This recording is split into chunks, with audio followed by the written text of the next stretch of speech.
Ahoy there, and welcome back to DohMance Dawn for our first ever movie special. I'm Luke, he, him, sometimes they, them, and I am joined by my lovely, wonderful, and cinematographic co-host, Janine. Hello, my name is Janine Juliet. My pronouns are she, they, and I don't have a third thing to say. And Luke, we have a guest today. We do. We have a guest who we had booked last year, and then Janine and I just kind of fucked up spectacularly. So luckily, they were wonderful and gracious enough to come back on for arguably a much bigger thing to talk about. Hello, Sammi. A much bigger hello. I'm Sammy. I use they them. I'm so full of grace and poise, and I am simply the best friend one could ask for. Yeah, I do need to step it up. Oh, buddy. No, that's fine. I think that we can always all strive to be better friends to the people that we care about. I have friends who I haven't reached out to in months because Yep. I'm not living on them. I'm not living with them on a pirate ship doing pirate crimes. Yeah, I have friends back in my hometown, and I encountered a place where I am now that resembles my hometown a lot in an uncanny way. I'm trying to doing what you're doing. Oh, Foreshadowing what we're discussing. Sorry, my mind went to weird metaphysical magic that I've just been thinking about. Where what if you could travel to any two places that are like similar enough? And yeah, that was not what you were talking about. We are not on the same wavelength there. I was making an oblique reference to Lil East Blue. But what if it was little Ypsilanti, which is where I'm from? Mm-hmm. That's it. End of riff. Okay, you're pulling the riff cord. So, Sammy, yeah, what is your background with The Simpsons? Grew up with it. A lot of the syndicated broadcasts on local UPN affiliate, and then of course Sunday night appointment viewing. Got out of it in high school. Didn't turn back. Mm-hmm. So these were new episodes. And what has your experience been with One Piece? I remember it from middle school when Shonen Jump was sort of breaking through my local group, my friend group in school, and it didn't didn't hook me then. Mm-hmm. And then I've just seen it be the most popular, longest running thing ever since. I'm very interested in it. It's an extremely daunting task to say to myself, well, it's time to start One Piece. Mm-hmm. Well, did this non-canonical / semi-canonical bunch of the show make you say, okay, you know what, I'm just going to jump into this thing? It's not going to stop me. Oh my god. You know, we've had other people who have been like, yeah, no, I don't want to watch any more of this ever again. So that's how's this? That. Not sure I want to watch much more of this again. Mm-hmm. Could still read it. Oh, if you are going to like fully engage, the manga is great. Yeah. The manga has less filler. Which is what I've listener, both both assignments for me on the original date and today were for me to watch filler arcs.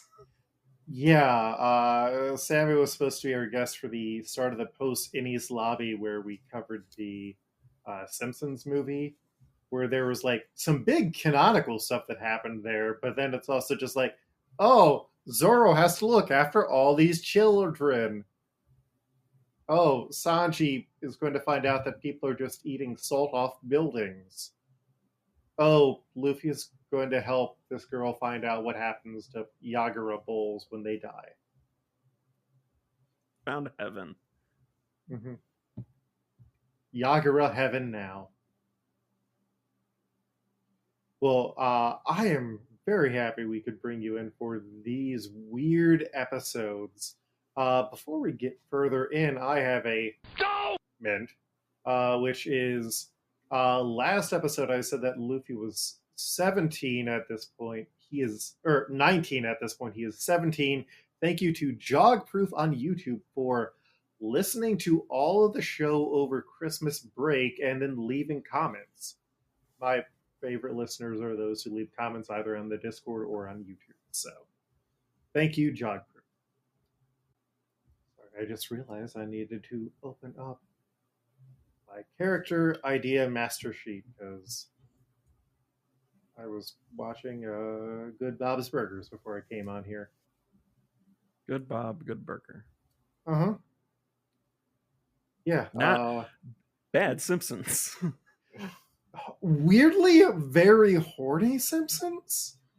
Okay, let's get into it because I actually have specific cultural memories. This is after I stopped, but was still aware of it. I would have graduated high school just before this came out. Mm-hmm. Yeah, no, this would have been during my first year at college. No, this was my second year. No, I graduated in 2008. So, yeah, second year of college. Because these ran between November 15th and December 6th of the year 2009. Mm-hmm.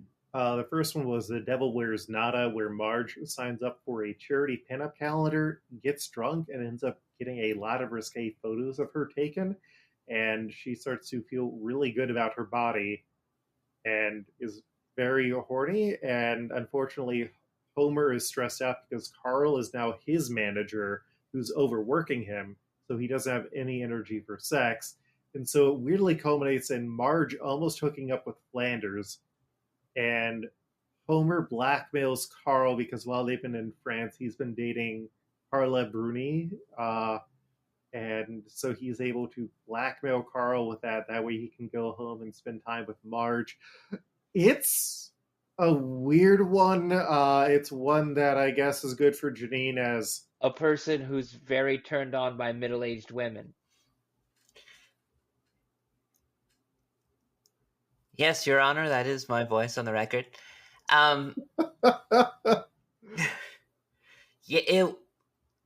They gave me so much.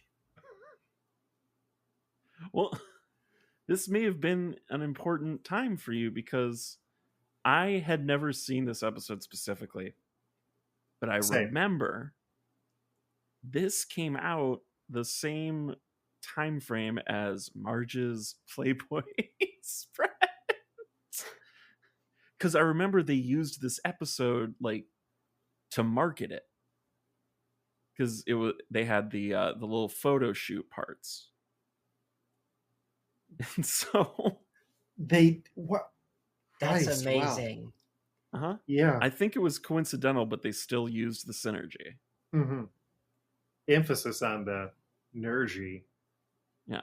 But that was the cultural, I knew I had never seen this because I would have never been able to stop thinking about the time that they almost had Ned Flanders kiss Marge Simpson.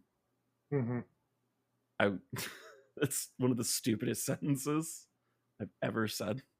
But I mean, I think they argue well enough for it that neither of them are thinking entirely, and I think they would also admittedly say we're in a position that was highly important. Yeah. No, sure. It's just a weird beat. Mm-hmm. Like, we've already, especially for this version of Ned, Mm-hmm. like, it was more believable when he was the old, perfect neighbor type before they beat, named the trope, as they say on the bad website. Mm-hmm. I think my biggest criticism is that it wasn't me. It should have been. It should It have been should have Janine. been me. Yeah, I mean, you could have been caught red-handed, but it wasn't you. But like, I think this specific, like in this episode, they do the net, like Rod and Todd are like, oh, we would have had to stay with Uncle Dave and his weird friend, and he said he'd kill them before it happened. Mm-hmm. Yeah, there's some pretty strong swings in The Devil Wears Nada, Mm-hmm. and I love it. It definitely feels like this is the last couple of episodes of this, like, of last season, kind of like felt like a weird jumble, but I feel like now, like, this definitely feels like the new era of this particular Simpsons. Like, these episodes generally are good enough from a storytelling point. I think that they did a good job of tying in Homer and Marge's separate plot lines here. Oh yeah, that was a And really like, good A and B merge. You can't always say that there's a good one of those, so that's a good point. no, like the second one that we have does not hit that point. We'll just roll a bit forward to Pranks and Greens, where Bart tracks down Andy Hamilton, the prankster who broke Principal Skinner, but finds that he's stuck in non-adulthood. So he works to get Andy a job as Krusty's assistant, and then he's concerned that Krusty is going to get fucked over by Andy. But then it turns out that he's good at the job and starts to grow, which does not really feel earned. And then Marge gets shamed for serving unhealthy snacks, and then finds out that it's too expensive to buy a lot of good snacks, and then the mothers will never actually be satisfied, and so Pranks and Greens is just a weird is just a weird mix of an episode, if nothing else than Andy Hamilton's voice. Joan of Hill. Mm-hmm. Although, quick note, this is also another horny episode because it culminates in Marge and Homer having junk food sex, Mm-hmm. which is a kink, and God bless cartoons for keeping freaks alive. Yeah, wait till One Piece starts to get into that. Where are the horny jail season? Not for me. Not for No. my ass. Yeah.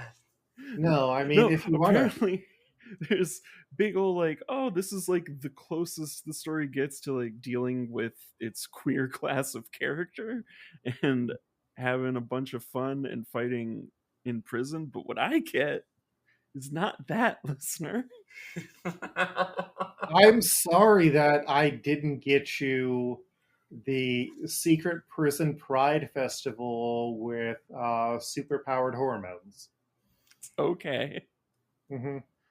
And I do David. like how, like, it feels like you're getting a condensed version of, like, what I feel just being the permanent co-host Mm-hmm. in this project. Like, Janine, if it makes you feel better, we are getting to the end of One Piece episodes that I have seen. So, like, I know what the story beats are, except for the non-canonical filler, which is going to be wild times. But yeah, we're going to be getting into, oh God, I think this is so slow. Oh God, this is awful times. So yeah, Pranks and Greens wasn't as good. We do get some solid bits. I liked Swim Teacher Willie being a thing. Mm-hmm. Oh, you know what? I do want to shout out a really good joke from the first one, which is when the terrorist picks up Homer's phone and like nuclear plants, pictures of Lenny. Mm-hmm. That's just a good bit. And we all love Lenny. I love Lenny. Like, the episode had too much Carl, but it used Lenny the way I like, which is just weird jokes about Like, that's the best thing about Lenny. You can kind of do a lot of just strange humor with him, and it doesn't need to stick like his wife, who is only mentioned once. Less is more with Lenny. Yes.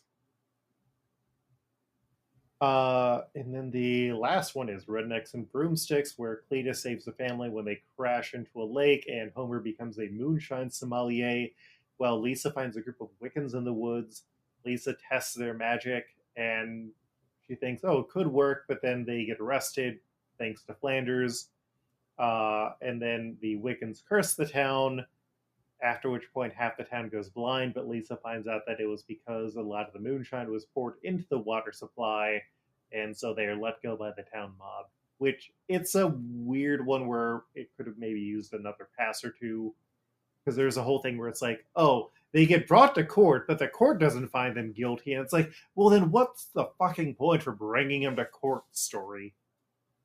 If you're going to do a Simpsons mob, commit to it. Also, they did a Bop It joke in 2009. Yeah, but I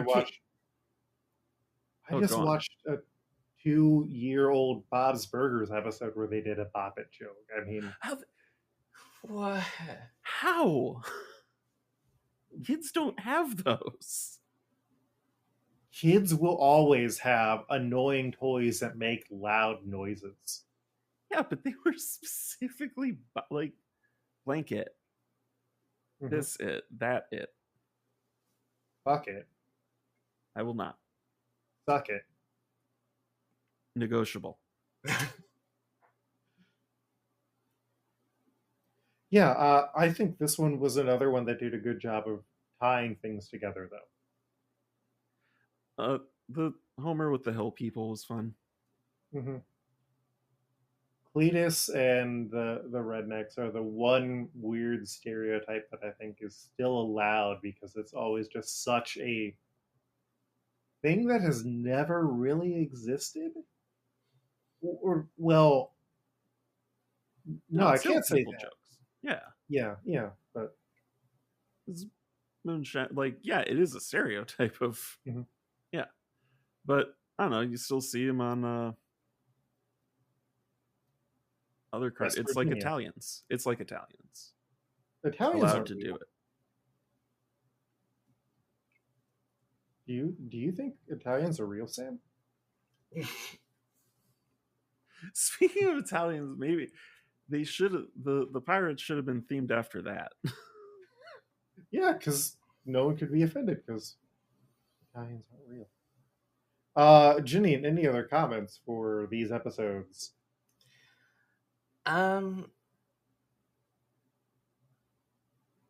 We get a lot of strange unlocks in this. I mean, Rednecks and Broomsticks gives us Bambi and Thumper.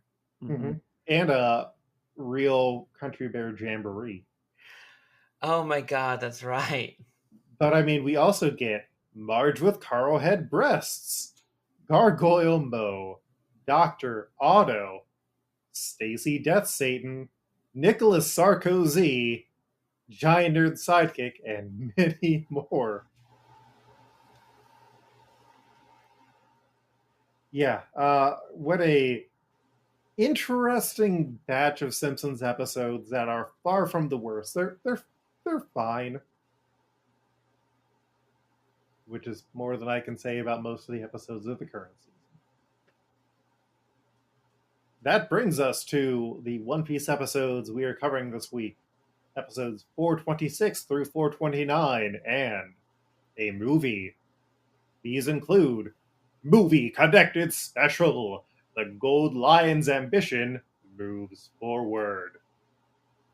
Movie Connected Special. Little East Blue is targeted. Movie Connected Special.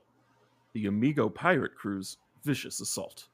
Movie Connected Special. The decisive battle, Luffy vs. Largo. One Piece film Strongwell.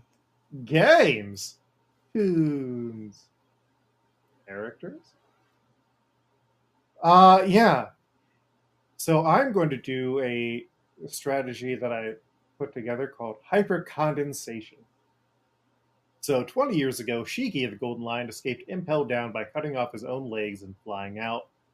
Shiki now tasks the Amigo pirates, led by Largo and Porto, to go and find an experiment for him.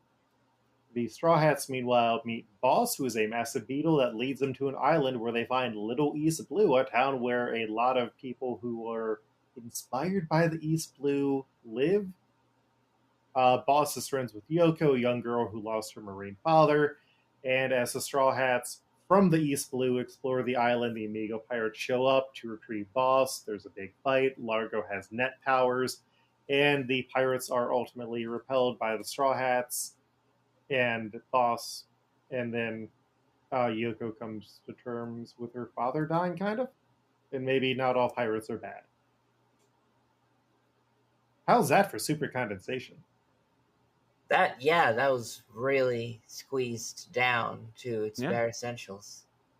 I mean, we'll get most of the bits in the character discussion, but I know Janine, you probably want to talk about the Amigo pirates.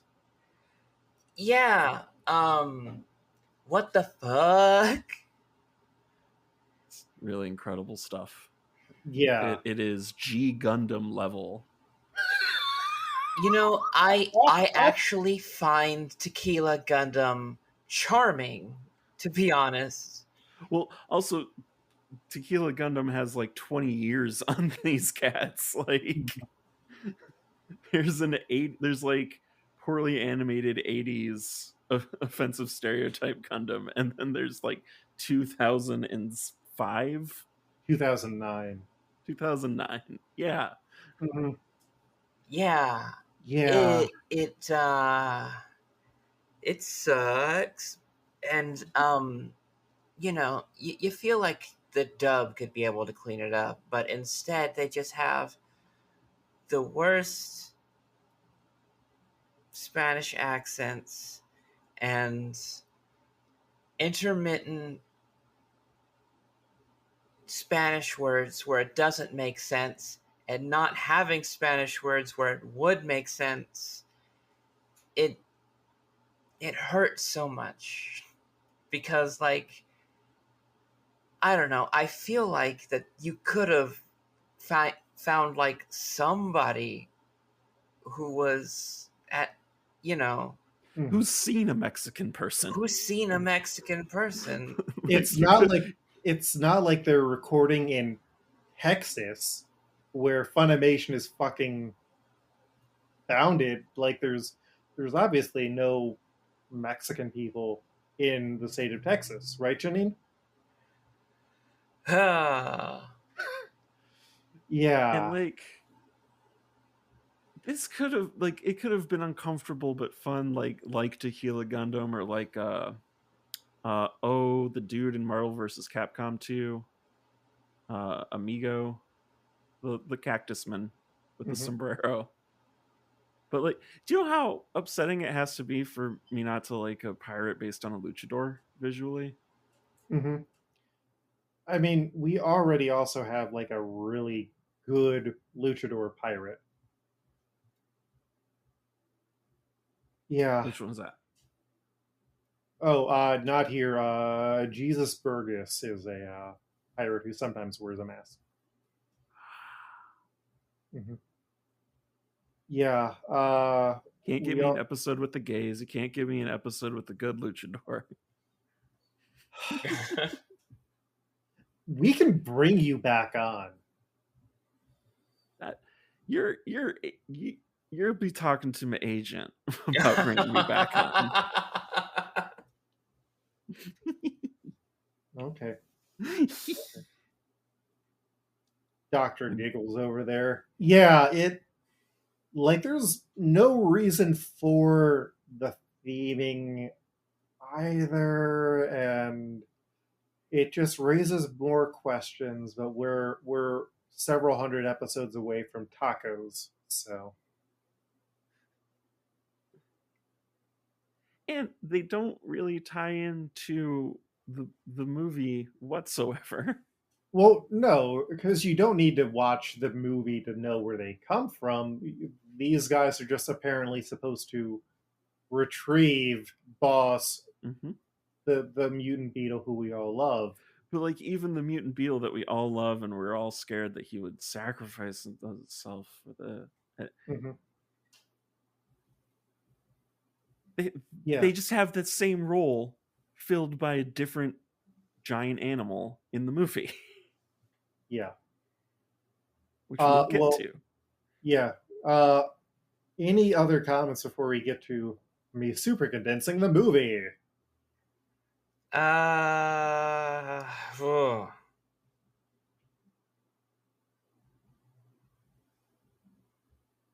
I mean, not really. No, they just remembered, like, boy, we sure came from the East Blue. Mm-hmm. Remember the Yeah. East Blue, everybody? Mm-hmm. Here's all these places that remind us of the East Blue. We miss our homes. But also, they have at this point been in. They haven't been back to the East Blue for. Let's see. They left the East Blue in episode 69. Nice. Nice. Which makes what happens at the beginning of the movie even funnier. Mm-hmm. This movie, gang, Yeah. So, as a weird note that I have to explain here, so Shiki the Golden Lion is what I'd like to call quantum canonical, because while this movie is not canonical, Shiki the Golden Lion, who escaped from prison 20 years ago, is canonical and has suddenly become a larger point in the backstory. But instead of doing Strong World, he's just hanging out with old people who he knew because he can just fly around because he ain't got no legs, Lieutenant Dan. So the Straw Hats run into Shiki and his massive flying ship after he gets done attacking a marine base, which is a weirdly not well shot scene. Like that opening thing is like, oh, here's some cool stakes, but it's also kind of unclear what is going on in the larger picture of things. it just made me wonder why he wasn't doing more. Like, I didn't. Yeah. Once you saw him in action, it was like, oh, that's what he was up to. That's pretty cool. But like, it didn't affect anything. The movie, a lot of the movies have the power creep question where it's like, why aren't these people more powerful, or why isn't this like a bigger thing in the world? And sometimes it's, oh well, the movies are really non-canonical and Oda wasn't involved. This was the first one where he was, and it's really just putting over a villain who is still underpowered. Well, that's why I was interested in watching it, at least, because I saw it was either the first or only still where Oda wrote and directed. Like, he was heavily involved in the process. Like, usually he just does designs, but if I recall reading the Wikipedia article, he was involved in the soup to nuts on this one. After this point, he's had a larger hand in all of them. Okay. I'm less certain about the next one that doesn't have the lead-ins, but for the future ones that do have lead-in episodes, he's more involved. There's one where he got Avril Lavigne to cover her now ex-husband's songs.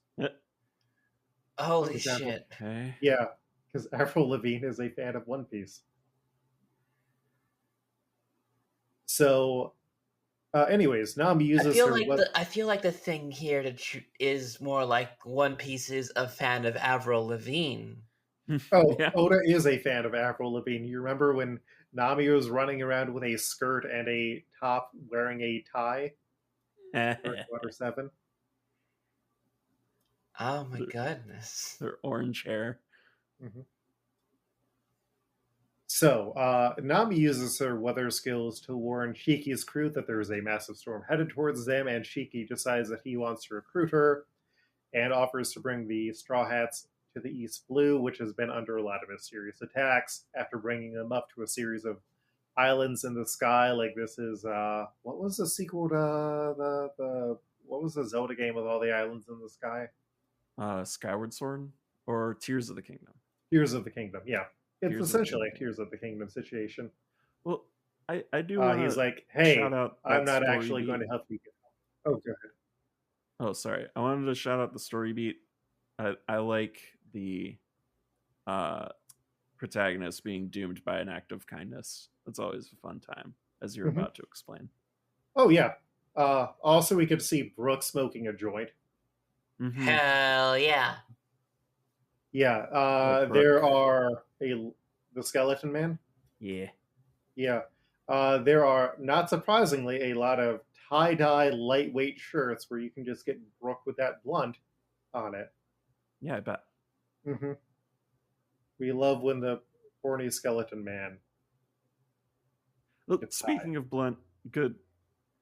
Shiki doesn't have great design, but he does have a cigar in his mouth all the time, and it's like super round. Like, it's, you gotta love that.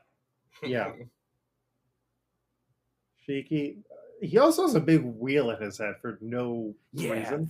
The wheel mohawk, kind of cool. Mm-hmm. But he's not. He's got swords for feet, and that doesn't feel like the main thing of him. No, he just has those because how are you going to get out of jail? If you're being weighed down, you don't get weighed down by feet if you have no feet.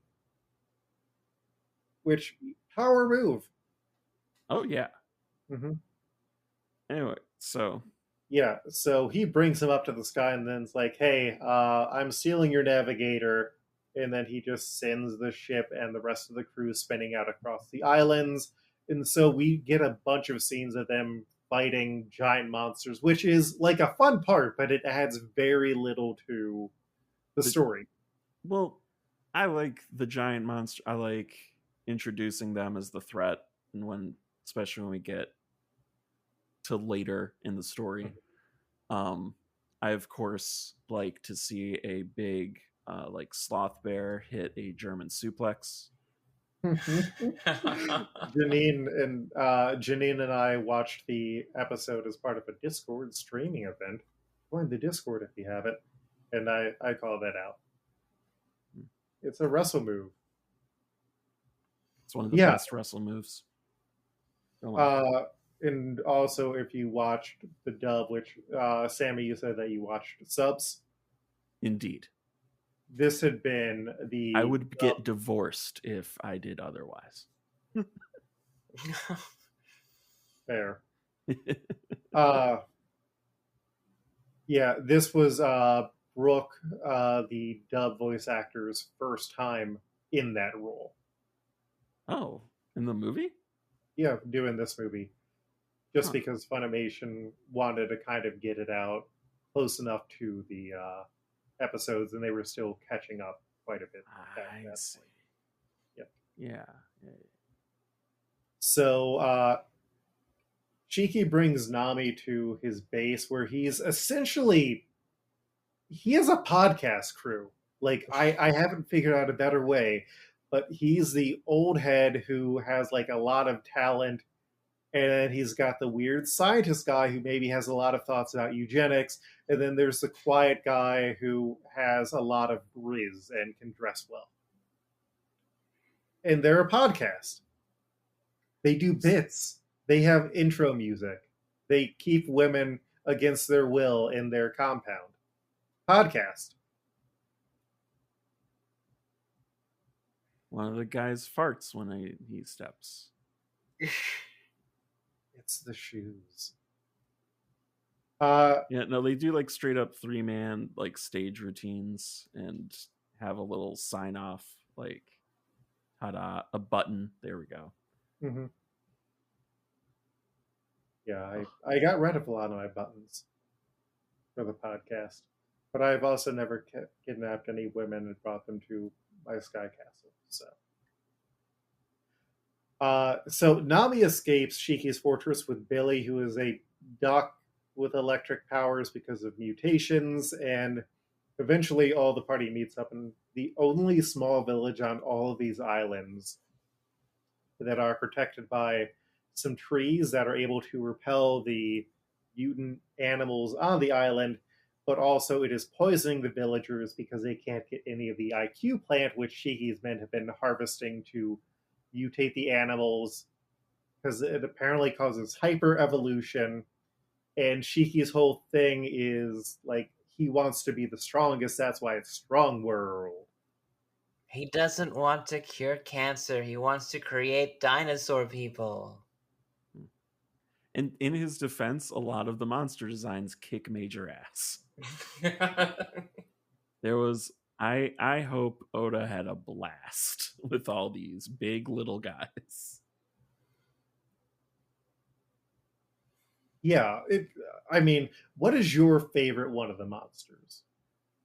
I mentioned German suplex sloth bear. There's an anemone in the finale fight that Frankie is fighting, which I thought was pretty stupid and wild. I like those tiny soldier ants that just like run across the entire fish, and it's kind of like I don't get why you get to be considered one monster, but sure. Mm-hmm. Oh, speaking of group considered one, the small bulls that shot out of the tree like gunshots. Oh, the bullets. Yeah. Mm-hmm. Oh, How stupid. about you, Janine?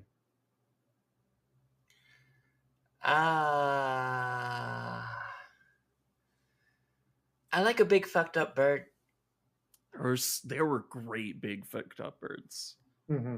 There was one that was in it for like half a second during the big final fight that interrupts Luffy and Shiki, that like had the big nasty bill.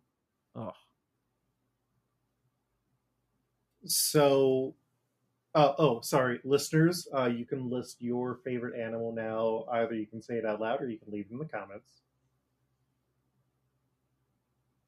That was my favorite too.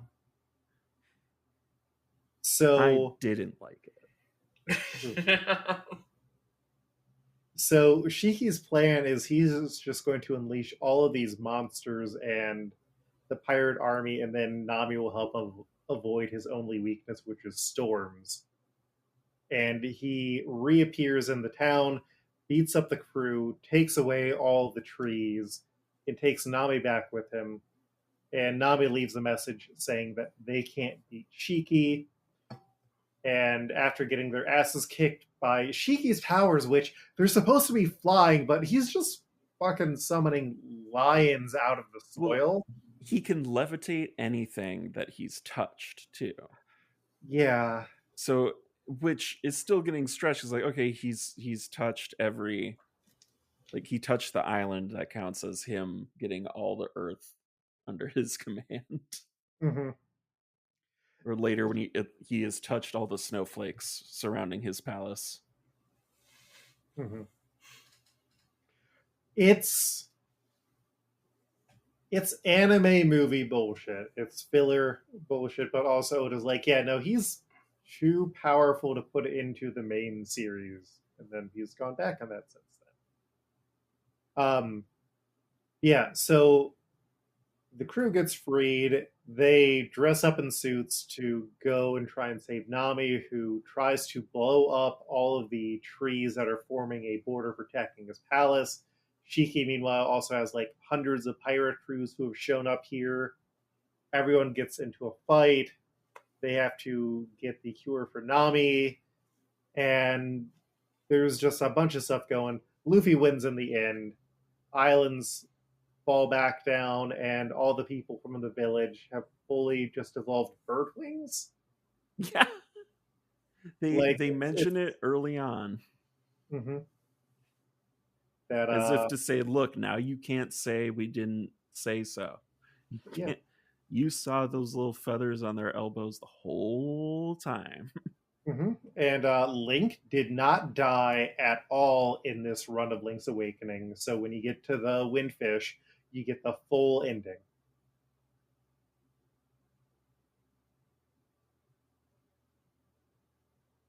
You know about the secret ending to Link's Awakening, right? No, I don't. If you beat the entire game without Without dying, dying? you get a special ending Stupid. where Malin has turned into a seagull No, that's and dumb. flies. Okay. No, I No, Luke, change it. Change it now. change it back. I'm glad she's okay, but they should have told me that. Nope, I you also didn't do get perfect. too They should bad. have told me that my friend was okay. Too bad. And I know that your character name of that game is Thief, all caps. I know what crimes you've done. Yeah, this was my like fourth or fifth time watching the movie, and it just drags at some points, and I don't feel invested enough to give it full attention. Like it's not as good as I would like it to be. No. And it's not as good as some of the later One Piece movies are. Part where everyone starts dressing like a Yakuza was kind of fun. They just had guns now. Oh yeah, rolling in and it's like, hey, you know what's more powerful than friendship?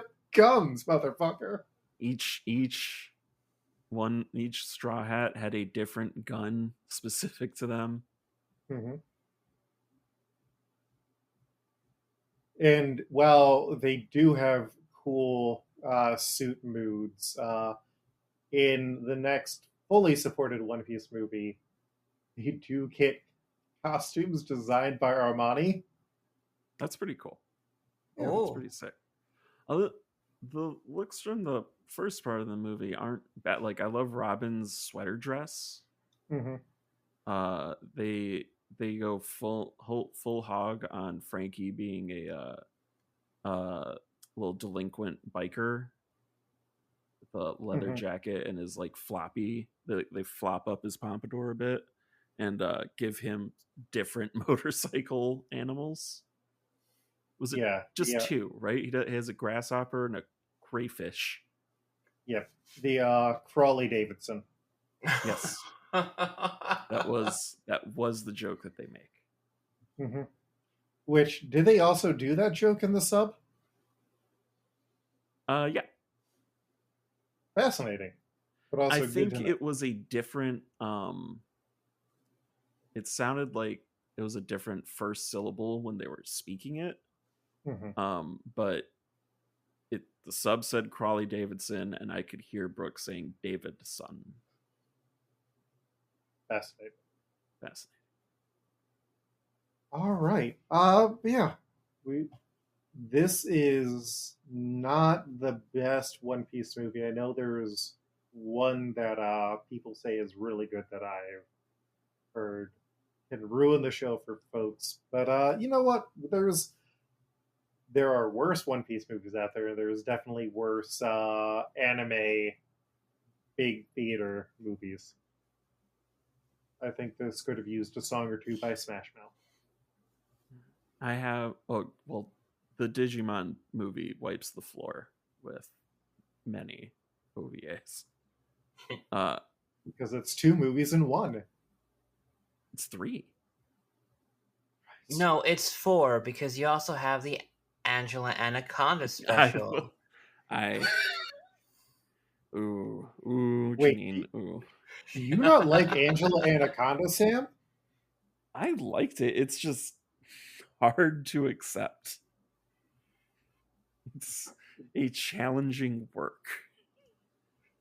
Canadian animation peaked, and they've never been able to go back to that. What, you don't like Total Drama Island? You mean, what if we made a worse version of Clone High? I have not engaged with Total Drama Island. That was outside of when I was watching Oh TV. I no, don't even feel. it's just total trash. It's absolute like slop coming out of a sluice level of show. It was pure sarcasm that I would bring that up. Okay, well, we have 16 characters to match. I am posting my link to a reference doc, and let's get rolling. Uh-huh. Up first, we have Shiki the Golden Lion, the only canonical character who actually matters out here. My three picks are for Rodrigo style, which is when we use characters in the episodes that we just watched, is the uh, oh, I got the pictures mixed up. The drummer from Lace Rock Stars. My throwback is Homer's robot that does not have legs, just because I think that's Uh-huh.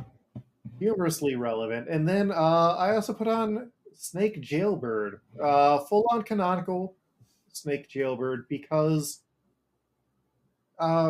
he is a legend. He is a character with depth. He has been in prison for long periods of times, and also I don't know if the sub had him say it, but I can imagine him saying baby doll all the time. It's baby cakes. Baby doll. In the dub, he talks like offensive Sebastian the Crab meets a person doing a Jamaican accent for no reason. Baby doll. Janine, who do you have?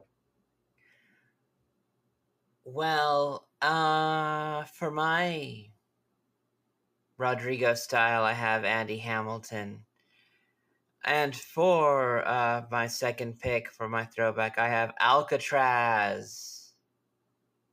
Ooh. A black rapper voiced by Hank Azaria. They let that man get away with a lot for a very long time. Yeah. And he still got to have Brockmire. Like, it was okay. Brockmire is great. Yeah, that's what's like. He had himself a successful career. Okay, I wasn't sure if you were dissing on Brockmire. No, zero opinion on Brockmire. Dad likes it's one of those dad shows to me. Oh, in a Andy strange way, Brockmire is Sons of Anarchy. Okay, I'm not sure I'd argue or I'd go with that point. Completely correct assessment in my case. Okay, well, Sammy, who do you have for Rodrigo style? I have Andy Hamilton. I don't want that to happen. Mm-hmm. But I think it'd be really fun because I'd imagine that would be like you'd want Shiki in the podcast art, in the episode art. Then you would have immortalized Jonah Hill's one-off character, Andy Hamilton. Yeah, it's a cursed idea. Which, should that happen though? Like, is that actually the world that we live in? We need to picture a better world.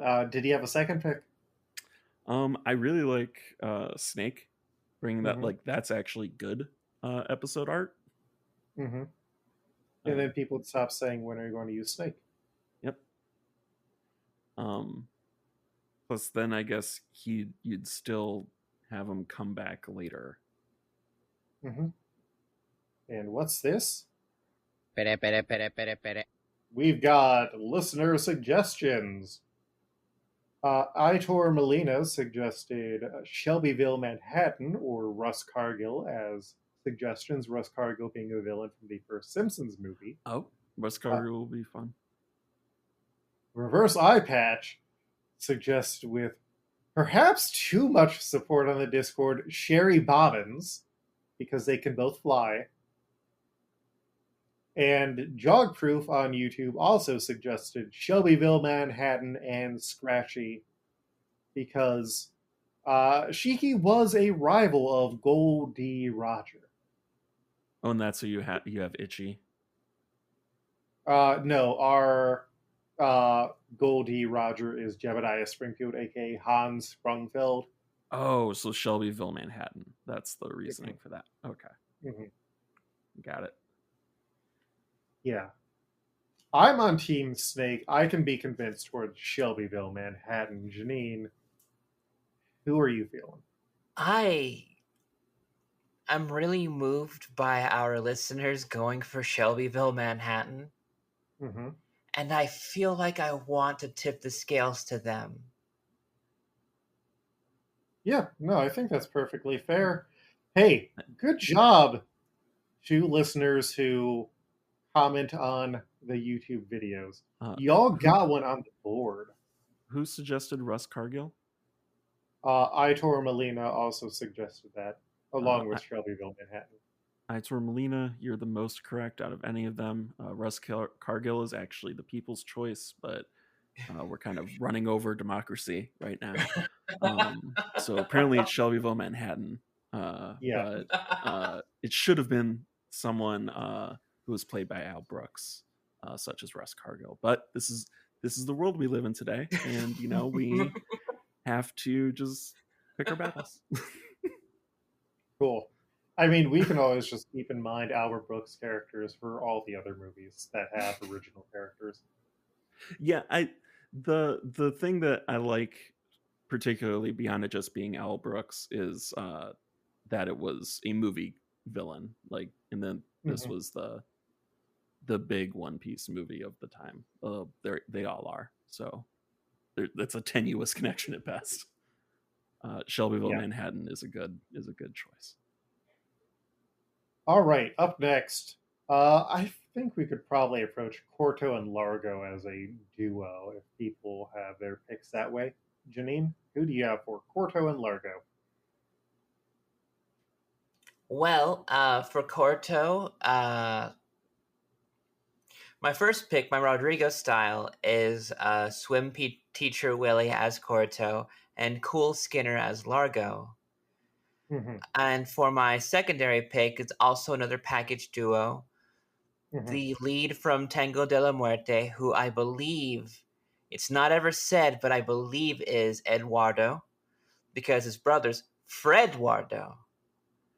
Anyway, and for Corto, it would be Mexican Millhouse. He must sugar his own churro, Janine. Yes, he should. Like, oh my god. I was watching the bit like for to double check, and Mexican Millhouse just pops out at me, and I'm like, oh my goodness, this is such a gift in this moment. This is kind of like this is like the quaint jokey Mexican stuff that like gets my heart, not whatever these guys are, but it's still kind of nice to have that connection there. Mm-hmm. Personally, what'd y'all get? Yeah, Sammy, what do you have? Well, my Rodrigo style. I was thinking of Cool Skinner and Swim Teacher Willie for something later, but they work much better as a duo here. So I'm going to switch to that. Are you going the same order as Janine, or do you want Cool Skinner Corto and Swim Teacher Willie Largo? Not Swim Teacher, like, go in order of the status should match. Skinner would be above Willie.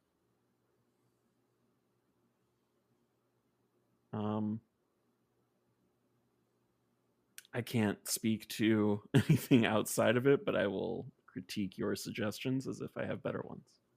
That's fine. I went the opposite order. I had Cool Skinner as Corto and Swim Teacher Willie as Largo.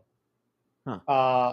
I also, for throwbacks, had the Handsome Bachelor's Brothers, and then I also put on Fritz and Hans from the one where Burns sells the power plant to the Germans, because you know what? We should beat down on the Germans somewhere. Make ourselves all feel a bit better. Oh, do you have any stereotypical Italian Simpsons characters that haven't been used yet? Because You mean like Luigi Risotto? yes, I mean, Luigi Risotto. There's other Italians we could find, but you gotta bring Yeah, your Italians ready to be like you got the roasted. mafia guys. Have you used? Yeah. Whoa, are you saying that all Italians are in the mafia? Or does Luigi Risotto ever have like a monkey? Oh my god. Wow. Are you Mario? Are you Mario teaches stereotyping, Sammy? I'm not confident enough though that they would not have made some sort of Donkey Kong like joke with it though. I mean, we have had Donkey Kong on. The podcast Um, as a guest, yes. Yes. yeah. Wow, He really? had a Was lot. that before or after we all heard what he did? It was before he got canceled. Before we all learned that was the same Donkey Kong that kidnapped a woman. Uh-huh. Yeah, we thought that we were getting Donkey Kong Jr., but we actually got Donkey Kong Senior, and also Donkey Kong the Third has said some awful things. Not to mention what Cranky Kong said. That The is third Donkey has never Kong had Senior. to work a day in his life. Mhm. But Okay. you know Donkey Kong Jr. loves Diddy Kong more than him. Anyway, go on. Is Diddy Kong Donkey Kong's son? No, but he loves him like one. Okay, that's fair. Yeah. Sonic and Tails. Sonic is married to the job, and Tails is married to a real flesh sex toy. So we don't need to discuss this. You brought that up. I didn't. So, Next. swim teacher Willie and cool scanner for Corto and Largo. I think that's fine. Yeah. All right. So points for Janine and Sam. Yay. On the fucking board. All right. Up next, we got Boss. Da da da da da da da da da. Who do you have for Boss? Sammy. I have Lardglug Pig. Mm-hmm. Do you have any other animals that are unused? There are many animals that are unused. You got Mojo, who is prayed for. We have not used Mojo. Would you like to put Mojo down as your other one? As my throwback, yeah. Okay. My Rodrigo style is that Mo Gargoyle. My throwback was the Hateful Bee, the one that calls Bumblebee Man an Uncle Tom. And then I also have the Ant Overlord from Kent Brockman's news report, where he, for one, welcomes our new Ant Overlords. Janine, how about you? I have, for my Rodrigo style, the French Moth. Mm-hmm. And for my throwback, I have Mothra. Ooh. We have not used Mothra. I Love Mothra? like... What? I was just finishing your sentence. You were going to say you love Mothra. Uh-huh. Certainly what I was going to say. Yeah, that's why we both have a tattoo of the heart, and it says Mothra on it. And listeners might not know this, but I'm actually a very small set of twins. Mm-hmm. Singing for Mothra. But meanwhile, Gamera does not get his due so far. So, Sammy, how are you feeling for suggestions for what we got here? For boss, Mm-hmm. I like Mothra. I'm sorry, I love Mothra. Um, she is my world. And she is a boss. Is a boss. Mm-hmm. Also just shout out to boss really quick. I love a beetle. Yeah, boss You is a end up friend. being completely pointless, as is most of these 4 episodes. Hey, he's also a weapon of military control and supports a oppressive regime. Boss, he specifically supports it. Yeah, Yeah, I he mean told me he likes it. He's a He's like, marine. He likes you that know, people are suffering under the military. Mm-hmm. Boss is in. Boss is not personally committed, but has endorsed war crimes. Uh, I'm good to go with Mothra. points for Janine. So, yes, points for Janine. I have to keep going, otherwise we're just going to get into weird riff holes. Mm-hmm. All right, we then have Yoko, who is ready to fight. My Rodrigo side was Stacy Death Satan. My Mm-hmm. throwback was the girl playing soccer from uh, an episode because I tied her in with her dad, and then I also put on Little Marge from when she runs onto the plane and realizes that her dad is a stewardess on the plane Uh-huh. because she has to also confront her dad's past, and ah, that's what I got. Janine, how about you? Well, for my Rodrigo style, I also had Stacy Death Satan. And for Mm-hmm. my throwback, I had Nina Skalka. She first premiered as the little girl who was leaving the changing room wearing socks that she did not come in with, and 2 security guards left with shotguns. Wonderful. Also, shout out, I'm glad that we don't have to do those weird perverts who made a topless statue of Nami. I'm glad they were not named. I'm I'm glad glad. they get to die In my reminded of heart, they're dead now. In my heart, they're dead now. In my heart, they're dead mouse. That those 3 kids are under that big old globe head. Sammy, how about you? Rodrigo style. Stacy to Satan. Mhm. Throwback, none. That's cool. Especially because it feels like Stacy Death Satan, there's a consensus present. Yeah, The only of we're the just 3 witches that we remember. and technically she's on the list twice because we also get her real name. Or well, Stacy Death Satan is her. It's her real name. Yeah, yeah. So, all right, we then have Fabre, the mayor of the town, with a big old mustache and a chin that kind of just vanishes.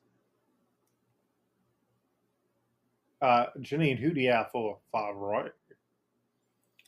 I have the old inspector, Ted, Mm-hmm. and I also have the Springfield Squares veteran. He's been in that square for, what was it, 10, 20 years, and he wasn't going to get out? Anyway, it doesn't end well for him. Uh, oh, okay. Yep. I had to look that up and make sure that that was not a person who was an actual person. Sammy, who do you have? Beep, beep, beep.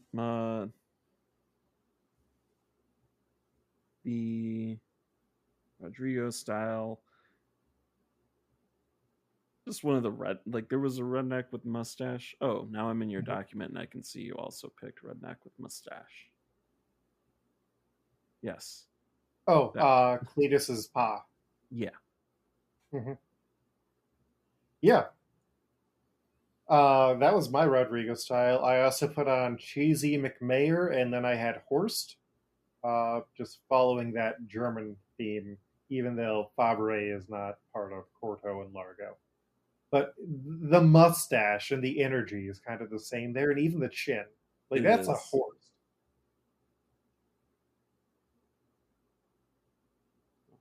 They are the same man. Can I sway both of y'all for a Horst? Can I get some Horst action in the back section? I will say horse action in the back section. All right. Horse We did. then have Wait, do I get points? for I will Horst. vote for Horst if you give me points. No, because you didn't suggest Horst. Sounds like you lost a vote. Too bad I wrote it down and there's no Command Z because my Command key is so worn through that the light shines through on this like 8-year-old laptop. My laptop is so old. How old is it? It's so old that apparently I cannot stream audio through Discord. I heard its serial number is 1. That's a lie. Oh, That's a lie. okay. We then have Mindo, the cowardly swordsman, with a chin that, Just don't quit. yeah, and lips that would be problematic if his skin color was darker. Well, luckily in One Piece, you pretty much never have to worry about someone's skin color being very dark. We don't need to bring up the actual like minstrel-esque character. Well, yes, but also like I am aware of what happens in the time skip. I've seen yeah, the posts. Yeah, okay, fair. What they do to my beautiful queen from the desert sands. So who do you have for Mindo, Sammy? Mindo. Oh, Sarkozy. I don't know why I had Sarkozy. Because he's French and therefore a coward? Yeah. Oh, you have Homer's horny inside man. That was a good joke. I had to look up what Nicolas Sarkozy's first name was for a moment there. Yeah, my Rodrigo style is Homer's sex drive man. Yeah, Who that's good. is in a boat and he dies. I love My a droopy throwback. dog voice. I'm going to die now. Mhm. My throwback is Mr. Hobbs, Juliet's father, who is on the spectrum most likely and very undiagnosed. And then I also put on Mr. Glasscock, who is also a coward. But for better reason. Janine, who do you have for Mindo? Oh, I threw out just a couple of just random guys. I had Dr. Otto, and I had the banker with the house costume. Excellent.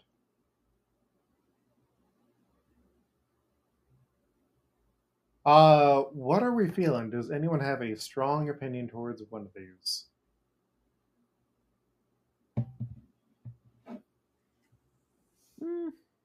I feel like we're going to forget about Homer's sex drive. Let that sink. Fair enough. Goodbye, droopy dog man. Are you good with Homer's sex drive for the swordsman? God. I feel like there's more that I would want to do with Homer's sex drive, but also I don't know what that would be or how committed I would want to be holding on to Homer's sex drive. Well, it comes down to a question of like, do you think you can get him into a position where he would be illustrated? Because that'd be worth it. Getting a little derby hat, old timey swimsuit, droopy dog voice. Yeah, I mean, Mindo is not going to be. No. on the cover for this. That's what I'm saying. Like, can you? You Could- can hold could them in I your back s- pocket. You can pocket Homer's sex drive for a rainy day. Yeah, we can put Homer's sex drive on the Ooter pile. Oh my god. Because it's also fun. It's a good joke. It Are your is. kids on the Ooter pile? Look for these texting warning signs. HSD stands for Homer's sex drive. Um, BHC stands for Banker with House costume. let's. NS means Nicholas Sarkozy. I'm good with Nicholas Sarkozy. We want to cozy up to Nicholas, make him a coward. Go. Let's Yeah, do this. I can roll Points. All right. We then have Luigi. And I had the weird substitute teacher who just shows up in one of the episodes. My throwback is World War II female Burns, and then I also put on Beatrice Simmons, another old woman with a lot of money who she does not live in a fake house, but I kind of forget that Beatrice Simmons exists. Janine, who do you have for Luigi? Well, my Rodrigo style was Gargoyle Mo. Harsh. And my throwback was Great Aunt Gladys Gurney.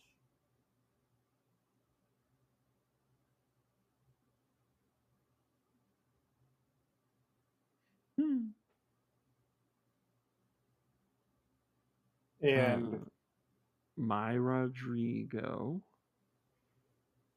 I had, I now see that she's not in the list, but I was thinking about Monobrow Baby Mom, Oh. who was Hell yeah. featured in the second episode. though that is not her first appearance, which is why she was not on that list. Has she been used? No, we have not used Gerald's mom. Have you used Gerald? I don't believe we have. Because then I might save it for a pair later. Mm-hmm. Yeah, have not used Gerald. Okay. We have used Gerald Ford, but Okay. Then I like Gargoyle Mo. okay.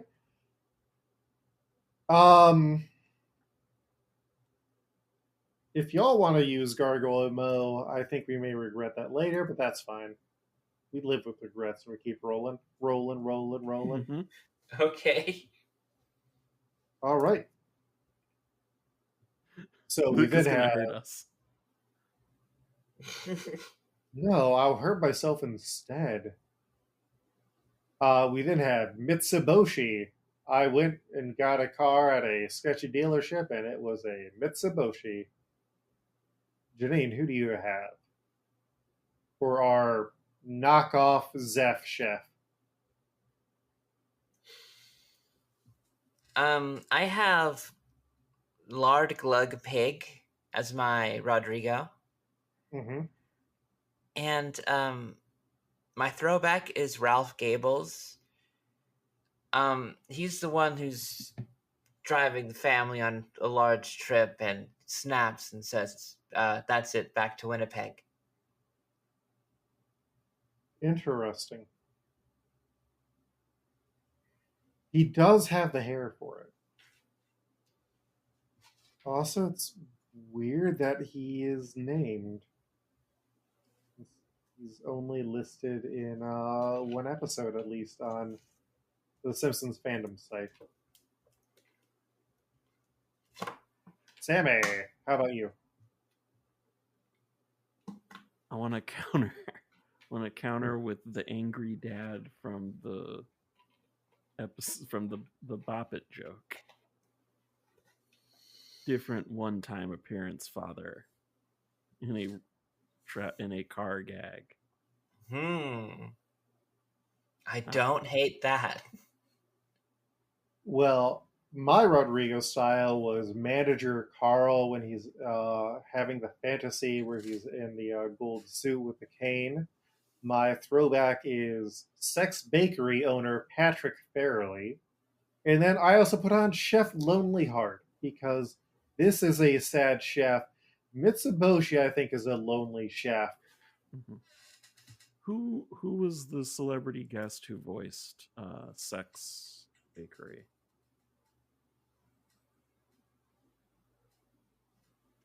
Patrick Farrelly was voiced by. That had to have been someone. Whenever they draw the eyes narrow, that's somebody. Dang it, Okay. No, he was just a Harry Shearer. Really? Mm-hmm. Huh. With doing an Irish accent. Yeah, I want to push for Chef Lonely Heart. Well, it's the only suggestion that actually plays with The chef aspect? Yeah. Yeah. Yeah. I've convinced y'all. Good enough for me. We then have Ryudo, who is Yoko's dad. Sammy, who do you have for Ryudo? I had Ted. Hell yeah. Guess what? I also had Ted. My throwback was Girl's father, and then I also had on stewardess Clancy Bouvier. Janine, who do you have? Well, I had Nicholas Sarkozy, but we'd used them already, so. And I also had It Sting, but from the one from the police. He was sending love down that well. And he's really good at digging. So it sounds like I'm going to use Ted here. He somehow just has dad energy and also dead energy.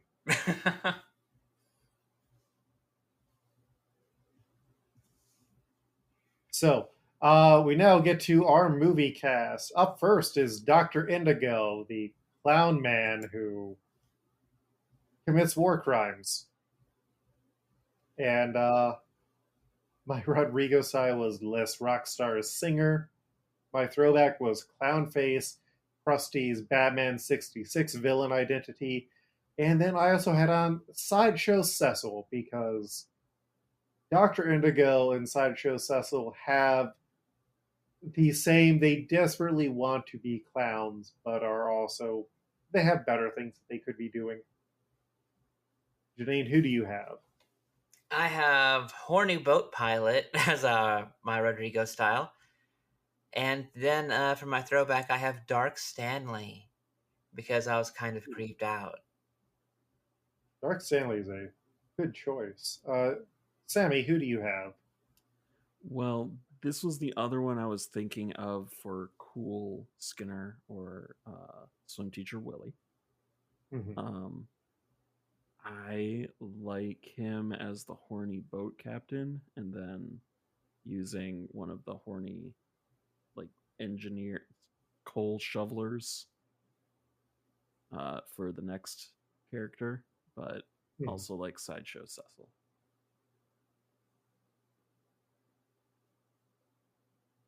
So I think the problem with Horny Boat Pilot is this is going to be a cover, and I'm not sure we have a good image of the Horny Boat Pilot. You think Dr. Indigo's got to be on the cover? Oh yeah, we got to get this horrible podcast. Well, I was just thinking it would be like a big Luffy Shiki showdown. I feel like we get a lot of like fight panels, and that's okay. I get that. I was like thinking of all the podcast artists. Like, no, there's a lot of Bart looking at somebody. Which they're really good drawings. They're all stellar. But I see, yes, you probably want to mix it up. Mhm. So, Janine, can I swing you towards Sideshow Cecil? I suppose so. I appreciate the flexibility. We then have Scarlet the Gorilla Man, who doesn't really get explained. He's just riffed on, and it's weird. It's kind of racist. Mm-hmm. Yeah, yeah. So Sammy, you had Horny Coal Shoveler. Did you have anyone else, or was this your other swim teacher, Willie? Yep. Correct. I'm looking at your suggestions now. Yep. I had the list Rockstar's bassist, the gorilla mascot from the one where Burns gets the stadium and before it gets filled with bees, and then the super intelligent chimp from the NASA experiments. Janine, who do you have? I had Caveman Skeleton Homer from the Caveman Couch Gag. Mm-hmm. And I also had Radioactive Ape as my throwback. Ooh, that is a good one. I like Radioactive Ape. Yeah, I'm going to go with Radioactive Ape. Hell yeah, let's go Radioactive Ape. We're going to go Radioactive Ape poopy all over this. We then have Billy. He's named that because he has a bill. And yeah, I forgot that I had Carla Bruni as my Rodrigo style. I have Bambi. Interesting. I also have either the Mutant Peacock or the Octo Parrot as throwbacks because both of them are good freaks. And then I also had Queenie the chicken who can fill in for Homer.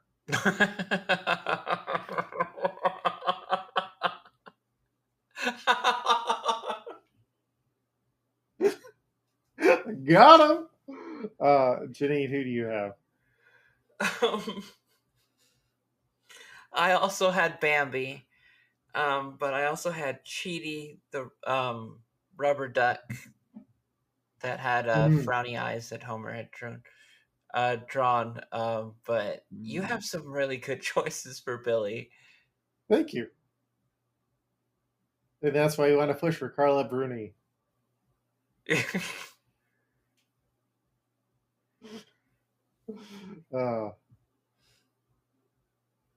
I mean, I think Mutant Peacock would make a hilarious design if Billy makes it to the cover. Mm-hmm. So would Bambi, in my opinion.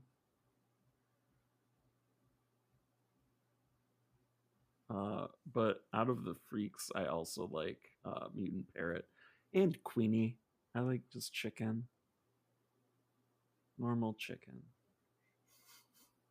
A super intelligent chicken. That's a friend. That can also run a nuclear power plant. And was eaten. Mm-hmm.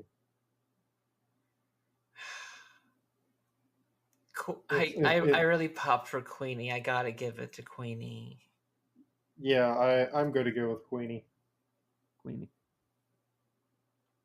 Yes, all right. Queenie. We then have I did not know this guy was named. Yeah, he is apparently named, which is weird, but he's a fish man. Kitajima, who he appears a few times. Yeah. It's just like I don't remember him ever getting named or whatever. He's one of like the 3 visually interesting henchmen that he had that didn't really speak.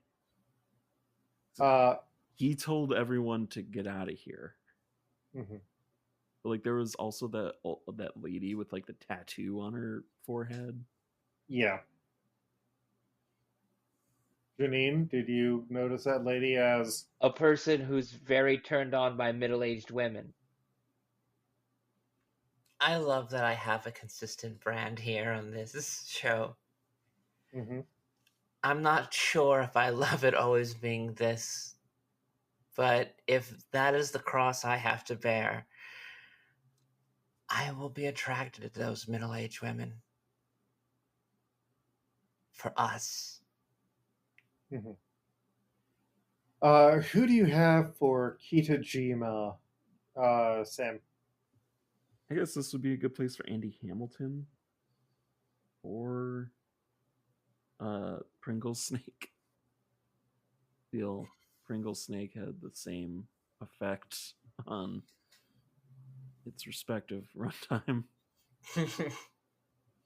Janine, how about you? I had Nuclear Terrorist, Mm-hmm. and my throwback was poet Robert Pinsky. Ooh, the Pinsk. My Rodrigo style was Andy Hamilton. I also had the Blinky Fishman, and then I had the Sugar Thief. I'm not sure why I put Sugar Thief on there. It was just I needed a third one. Do we just want to burn Jonah Hill's character here? You don't want him on the Unterpile? Andy Hamilton, the weird, balding man-child Yeah. who we'll never hear from again. You sure you don't want to save him for someone special?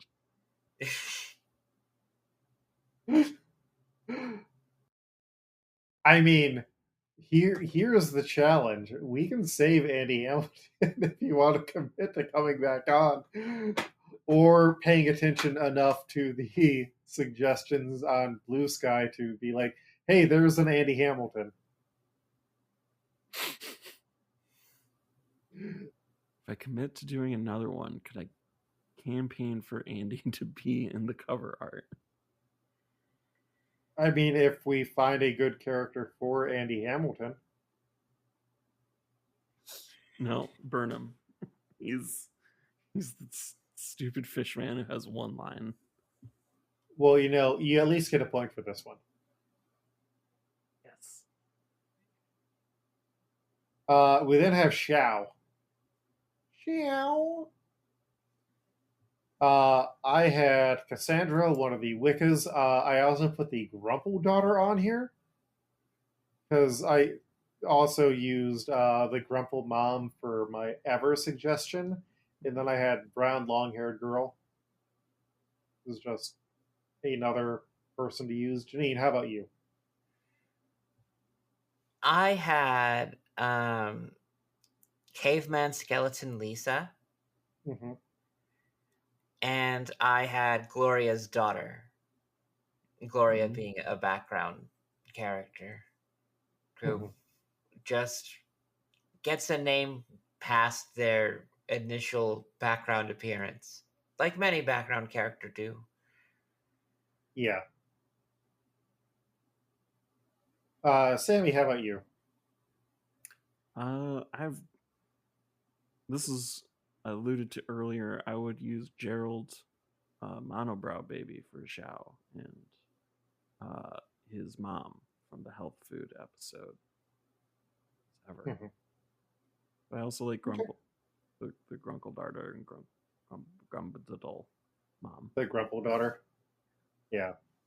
Part of me just had this brain shock of, hey, do you think that I could convince the both of them to not use Shelbyville, Manhattan, and we just put the Grumple in for Shiki? But I feel like that would be a bad idea. Of course, what the hell is this thing made of? And all the various comments about the Grumple do apply to Shiki. No, I love the Grumple. Shiki can burn in hell. Oh, wait till you find out about Shiki's old crew.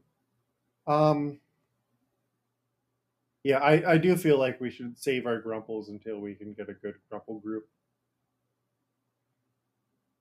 Let me see Gloria's daughter. Janine, do you have any opinion that you are leaning towards?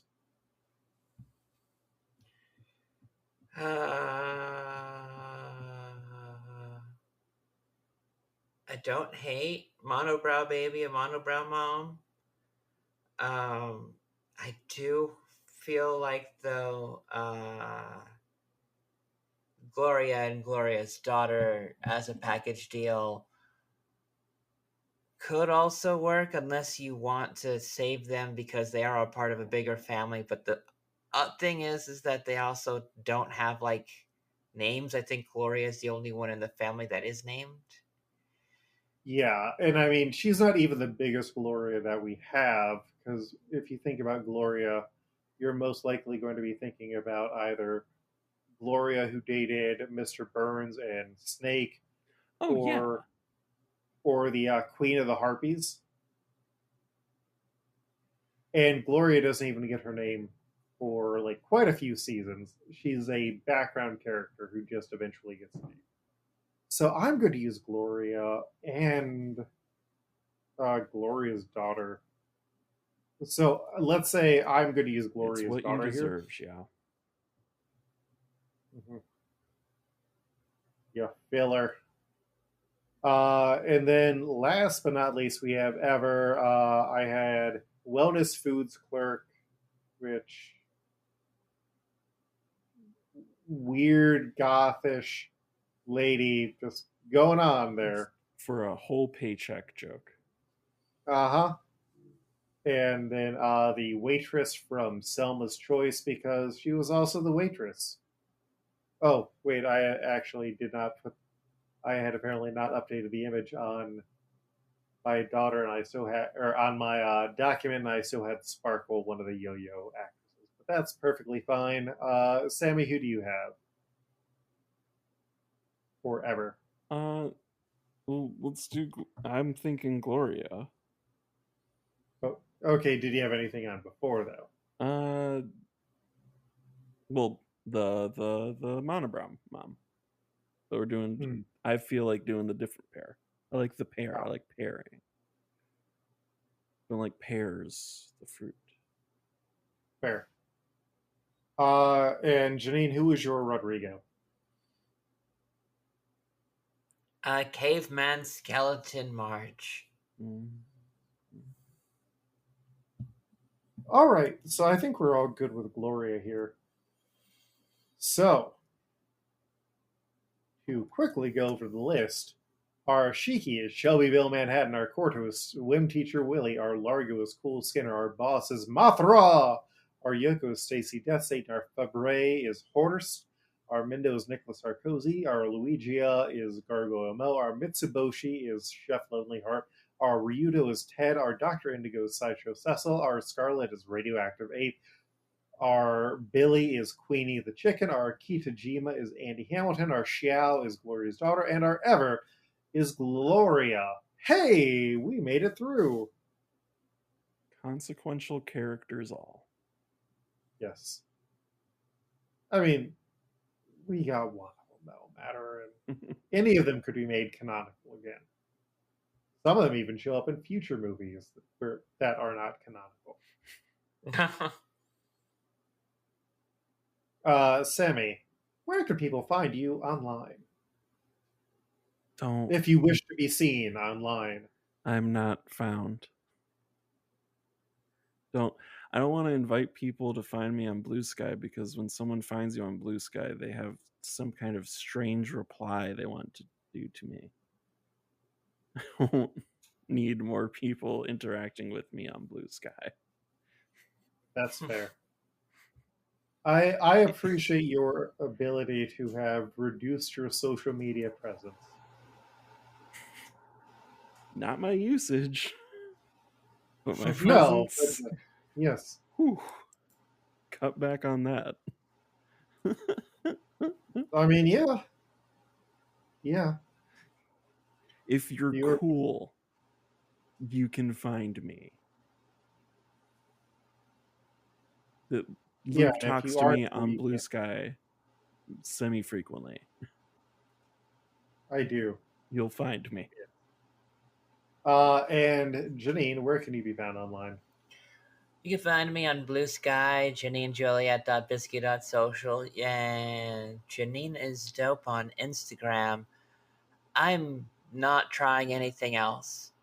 Stop trying to make me go to Mastodon. It's not going to happen.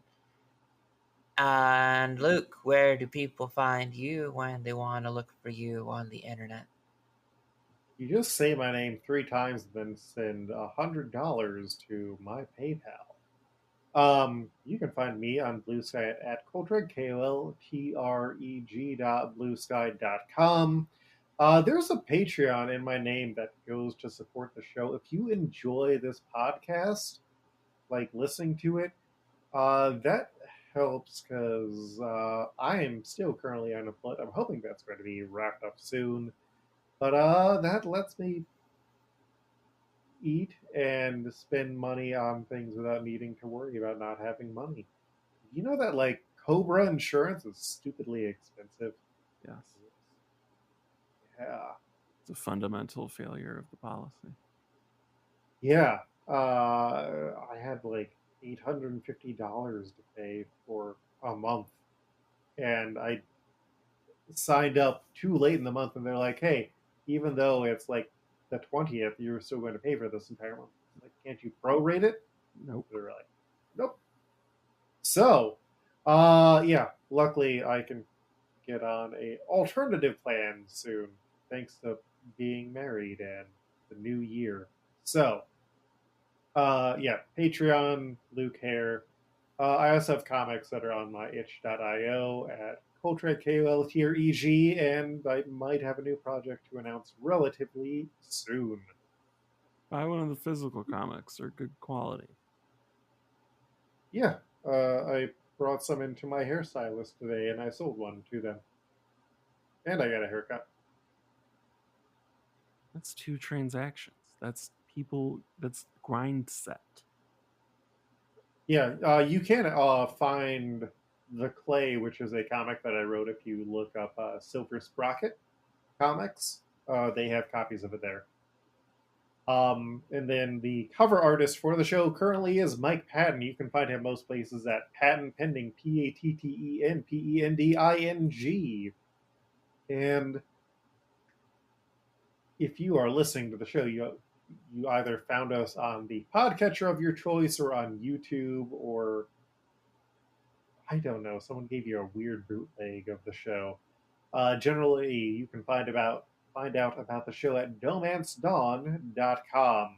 And we also have a Blue Sky, and there's a Facebook page, but I never remember to update that, and I'm probably shutting down my Facebook soon because Meta's new policies are awful. So, that wraps us up for this week. We will see you in 2 more weeks when we do an experiment called What Happens When Luffy Inhales Too Much Nerve Gas. What? See you then. Smooth sailing.